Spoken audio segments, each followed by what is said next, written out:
Good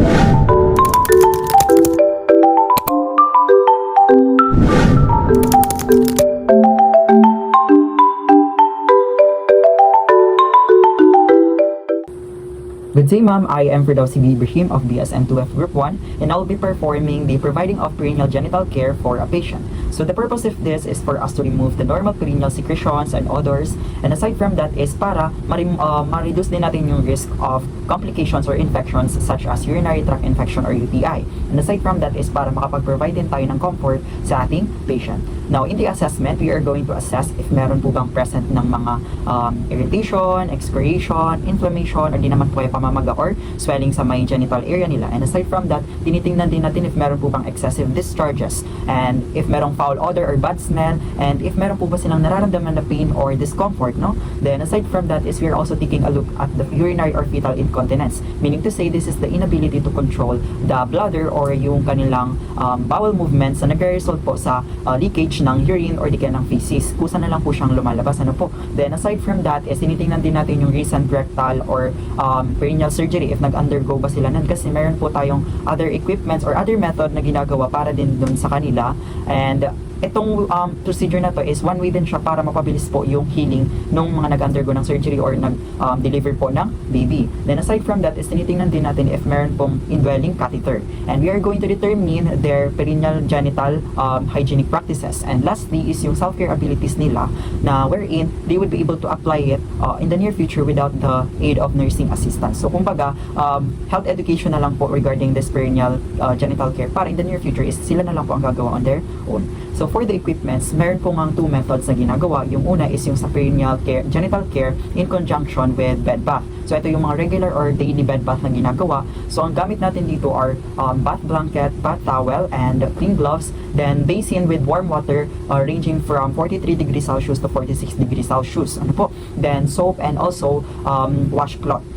Then yung another method naman po natin na ginagamit is yung sa nag-undergo nga po ng surgery or nag-deliver ng baby, may indwelling catheter, urinary catheterization, or may incontinence or di naman kaya infection sa may special dun sa may perineal genital area nila. So instead na gumamit tayo ng warm water in the basin, ang ginagamit na lang po minsan is yung pag-pour na lang po ng container, no? So pinupour na lang po nila directly doon, taking note at the folds po mismo, kasi sometimes may namumudo na moisture which actually facilitates bacterial growth.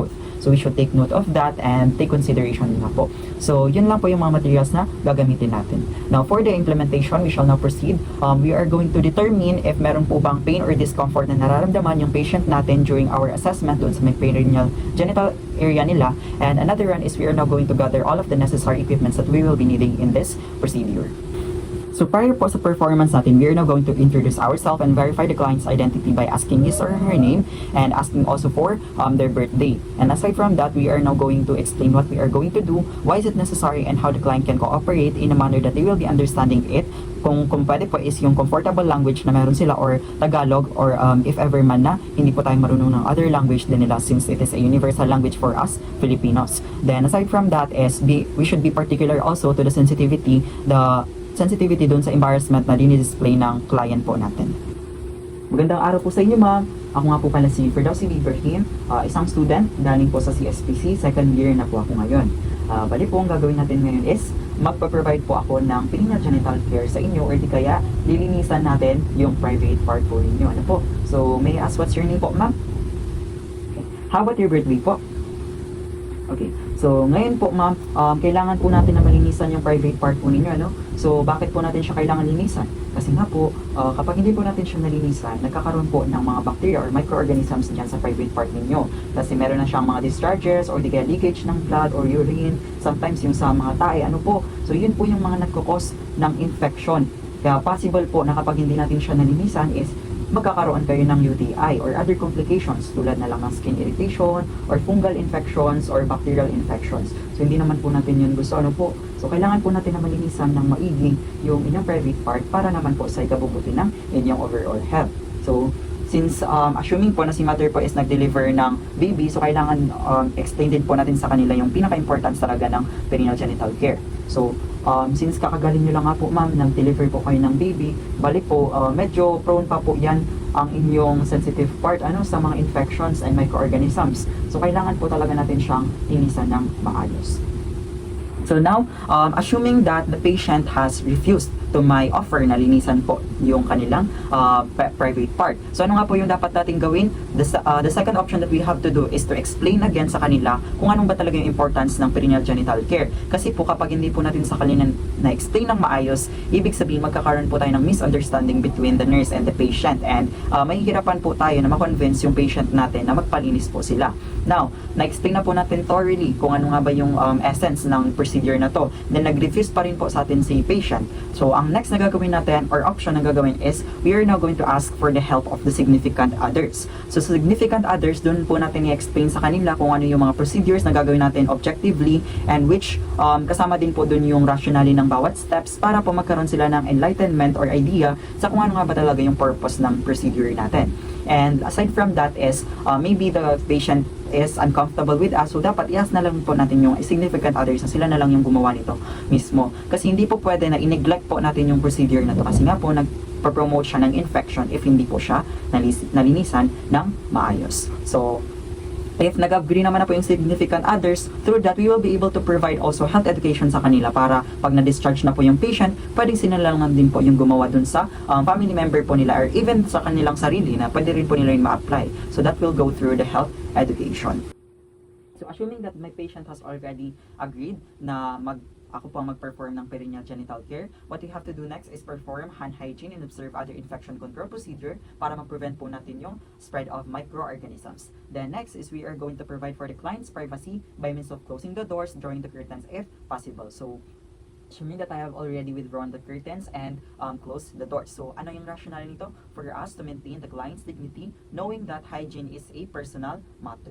So next naman po na gagawin natin is we are now going to position and drape the patient po para mahugasan na po natin yung kanyang perineal genital area. So we are going to prepare the client. So we're just going to fold the top bed linen doon sa papunta sa may foot part ng ating patient, and then itataas lang po natin yung gown ng patient natin. So assuming na may gown na lang po muna si patient, pataas para ma-expose lang yung sa may pubic area niya. And then next naman po natin na gagawin is we are going to place our bath towel or yung ating waterproof pad. So paano po tayo maglalagay ng waterproof pad? We are going to position the patient in a side-lying position muna. So sideline, ma'am, pwede po ba tayong mag-side po? Ano po? So yan, help lang po natin si ma'am. Okay, so 1, 2, 3. Okay. Then next we are going to place our moisture-proof bag.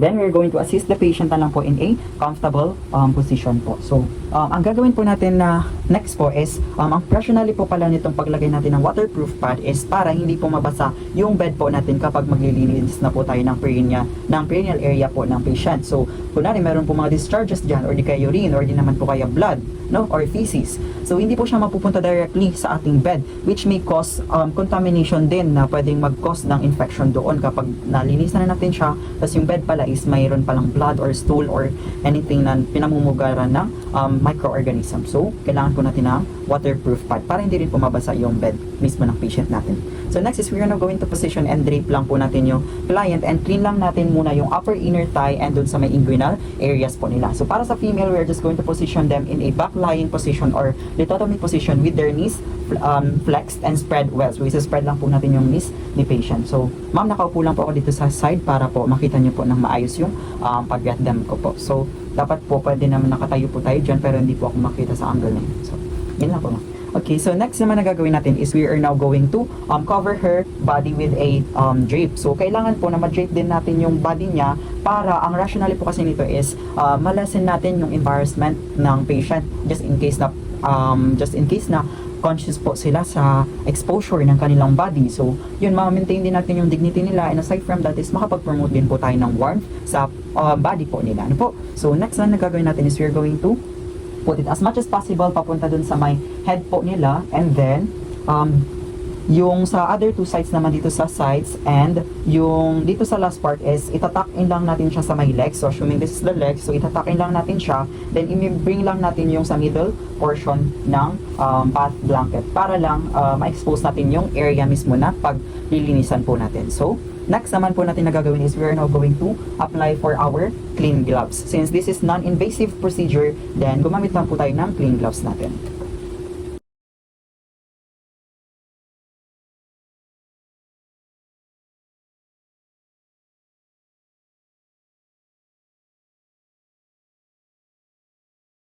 So, una po muna natin gagawin is lilinisan muna natin yung sa upper inner thighs tsaka sa may inguinal area nila. So, yung paglinis po natin is away from the sensitive area, from inguinal to the upper inner thighs. So, bakit po ganun yung way natin? It's because hindi po natin aim na mapunta yung microorganisms galing din sa taas papunta sa may sensitive part natin. Knowing that this is the most vulnerable part na pwedeng mapamugaran ng bacteria that may cause infections like na mag-result din sa complications like UTI, ganun po, no? So, kailangan iwasan po natin siya. It should be away from the sensitive area. And also knowing that this part or the anus is the most contaminated area since dito rin po lumalabas yung ating mga feces, so which is madaming bacteria talaga doon na pwedeng makuha. So kailangan i-protect po natin yung sensitive part nila. So dapat palaging away from that. So paano po natin siya lilinisan? We are going to use washcloth. Then, assuming po na meron na po ako ditong warm water containing 43 degrees Celsius to 46 degrees Celsius. Then, we're just going to soak it in the water. Ayan. And divide po natin siya into 4 quarters. So, this is 1, 2, 3, 4. So, lalagyan lang natin siya ng soap. So, 1, sa corners lang natin maglalagay. 2, 3, and then 4. Then, we are now going to wash yung sa from the inguinal area to upper inner thighs. So, yung paglinis po natin na is away from the sensitive area. And then, one at a time lang po yung paglinis natin, like 1 stroke for each lang. Then, next naman po na quarter yung gagamitin po natin dito sa washcloth natin. So, 1. Then, next naman po, 2. Then, kabila naman, yung pangatlo, 3. And then, 4. Then, discard. So, discard hindi na po natin siya gagamitin pa.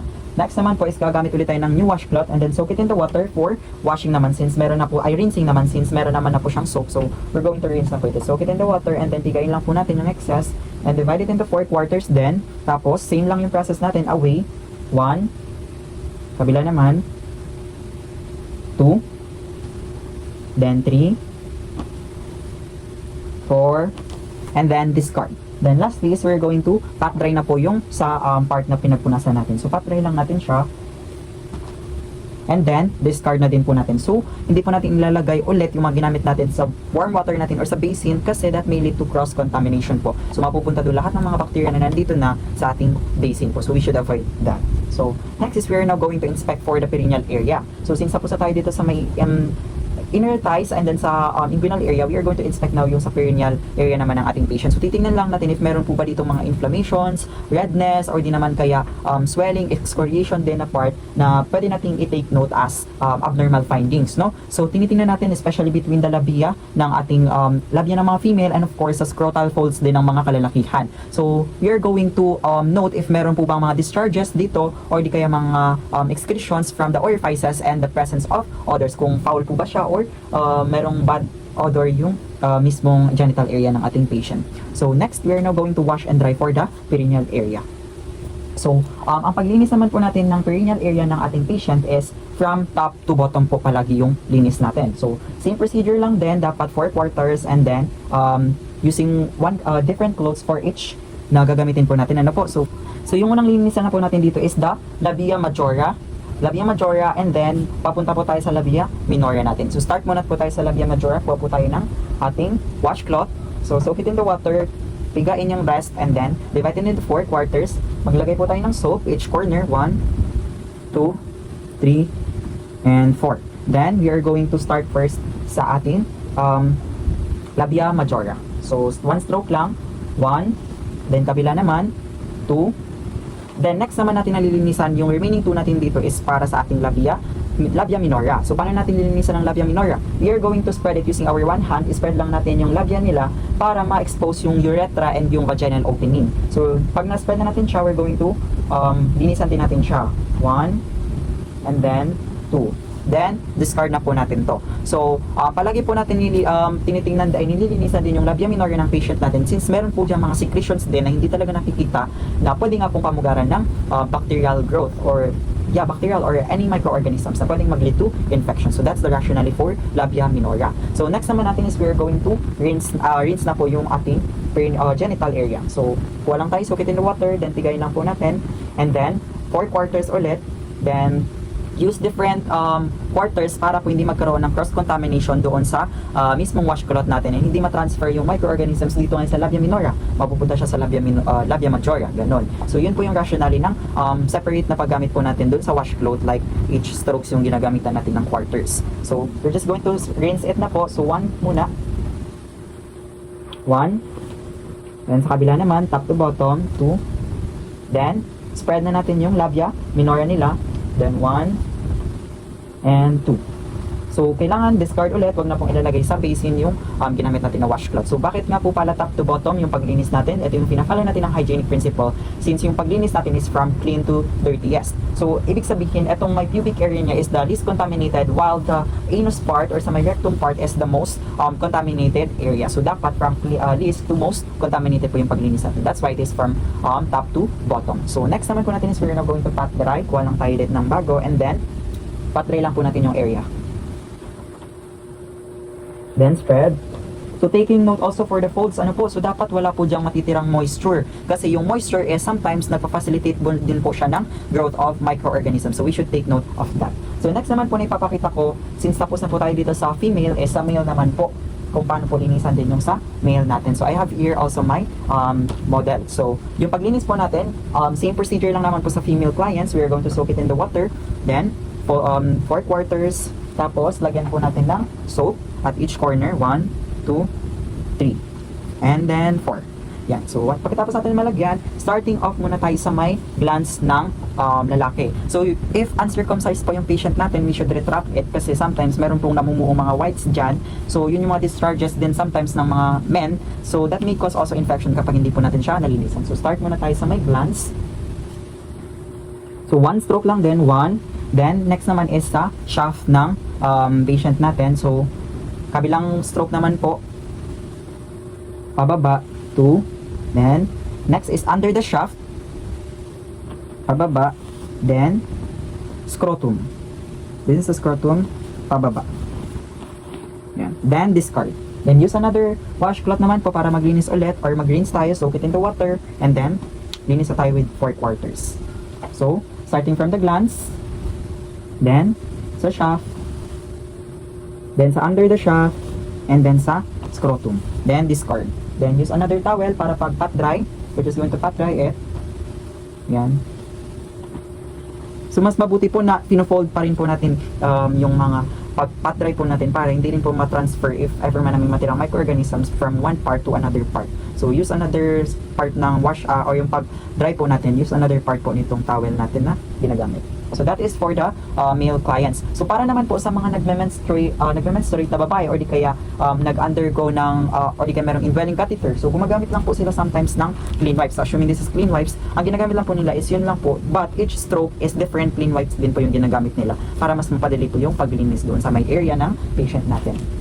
So next naman po na ipapakita ko is doon sa isang method while kunwari nag-undergo nga po sila ng surgery or di kaya deliver ng baby or di kaya mayroong indwelling catheter, may incontinence or infections. So ginagamitan po sila nito, water bottle lang, gumagamit sila ng water bottle na nakalagay na po dito yung solution or tinatawag po siyang peri-wash. So dito na nilalagay and then maglalagay po muna ng bedpan sa ilalim ng hips ng patient natin. So para masalo niya po yung mga nire-rinse natin pag magre-rinse na po tayo. So kapag nalinisan na po natin siya ng wipes, we're just going to pour it na lang. Yan. Ganyan. Tapos, assuming that this is bedpan na lang po, so we're just going to rinse it na lang ganyan. Tapos, kuha lang tayo ng pang-pat dry natin. So, make sure lang na yung mga areas like folds ay lilinisan natin ng maayos. Since kapag mayroon pong natirang moist dyan, then nagkakos po siya ng microorganisms, growth of microorganisms. So, yun po yung sa pag, po natin ng peri-wash, paggamit natin ng peri-wash. So next na gagawin po natin is we are going to inspect naman for the perineal orifices, no? Tinitingnan natin yung perineal orifice niya for its intactness. So importante na makita natin yun, particularly around the urethra, dito sa may urethra ng ating patient, para makita natin if gumagamit sila for example ng indwelling catheters. Kasi po sometimes ang catheter is nagkukos din siya ng excoriation between the or around the urethra. So we should take note of that if meron pong ganong mga signs. Ano po? So pag na-inspect na po natin siya, we are now going to proceed with another part, which is the gluteal folds and then sa may buttocks area, the entire buttocks ng ating patient. So we're just going to assist the patient in a side-lying position facing away from us. So assist lang natin siya. Ma'am, side-lying lang po tayo. Ano po? So 1, 2, 3. Yung pag sideline po natin, pin-fold mo na yung sa legs, and then yung sa kamay naman po ilalagay natin dito, then support natin in 1, 2, 3. So here I have my buttock. So close ko lang po siya ng maayos. Then yung paglinis naman po natin now, same procedure lang din sa ginawa natin kanina. We are going to soak it in the water. Yan. Tapos yung 4 quarters din po siya. Tapos maglalagay din po tayo ng soap dito. So 1, 2, 3, and 4. So, pag nalagyan na po natin siya, we are going now to wash it. So, paano nga po ba yung pag-wash natin ng gluteal folds ng buttocks? So, dapat po away from the sensitive part. So, ibig sabihin, starting from this, pataas po siya. Opo, since this is the most contaminated area, hindi po natin papapuntahin dun sa sensitive area ng ating patient kasi nga po nagpo-promote siya ng infection. Nagkakas ng UTI. So, yun. Away from this, one stroke at a time lang. 1. Paying particularly also for the folds, kasi sometimes may mga natitira dyan ng mga tae if ever na tumaiman si patient. So, bago po tayo maglinis na to, sometimes nga po yung may mga cases na patient natin na may tae sila or nagda-diaper. So, tas yun, may tae yun. Tas ang gagawin muna natin is, pwede tayong kumuha ng towel or di kaya ng clean wipes. Then, wipe muna natin yung tae mismo bago natin siya mismo linisan. So, proceed na po tayo sa paglinis natin. So, 1 at a time, stroke lang din. Then, another 1. And then, next naman natin sa kabila, away, 2. Then, 4. Then, discard. Then, next naman, soak it into water for rinsing. 4 quarters. 1, 2, 3, and then 4. Discard. Use another towel for patting dry it. 1. Kabila naman. Then, fold natin siya innerwards. 1, then 2. Then, discard. Again, wag po natin ibabalik dito sa bath, sa basin natin yung washcloth na ginamit po natin. So, para sa mga nag-deliver ng baby or nag-menstruate, we are going to apply for a perineal pad as needed po sa kanila. So, assist lang po natin ulit si patient in a back-lying position or lithotomy position. So, ma'am, 1, 2, 3, yan. So, mag-apply lang tayo ng perineal pad. So, yung paglagay po natin is from the top to the bottom. So, bakit nga po ulit from the top to bottom or from front to back? Kasi nga po, iniin natin na wag mapunta yung galing sa puwetan, papunta din sa sensitive area nila. So from this, maglalagay lang tayong ganyan, and then pababa po yan. So kasi yung rationale po nito, para ma-prevent natin nga po yung contamination of the vagina and the urethra na galing po sa anal area ng ating patient. So since nakapag-provide na po tayo, we're just going to drape the patient again. Drape lang po natin siya. And then remove na din po natin tong waterproof pad natin. Ano po? So assist lang po natin si patient in a side position. Paa, kamay, and then fold. Then, kabila naman po, sideline position ulit. Then, alisin po natin siya.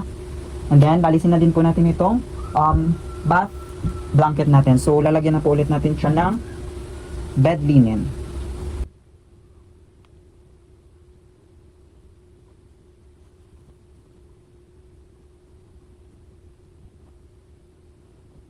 Then, lalagyan natin yung bath blanket natin.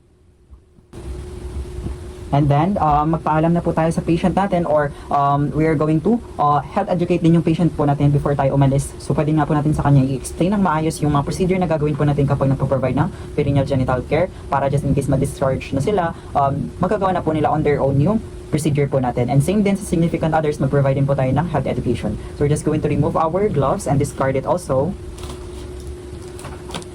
And then, also, we are going to perform hand hygiene and observe other infection control procedures. Assuming that I have already done my hand washing, and we are now going to document all of the unusual findings, like if meron bang redness, excoriation, swelling, or di kaya inflammations dun sa genital area nila, and if meron mga unusual discharges or any localized tenderness, if may naramdaman bang pain yung patient natin during the procedure. So, we're just going to say goodbye to our patients since we're already done, and that will be all for the them of my perineal genital care. So good day, goodbye po ma'am, balik na lang po ako sa inyo later on para ma-follow up po natin yung condition niyo.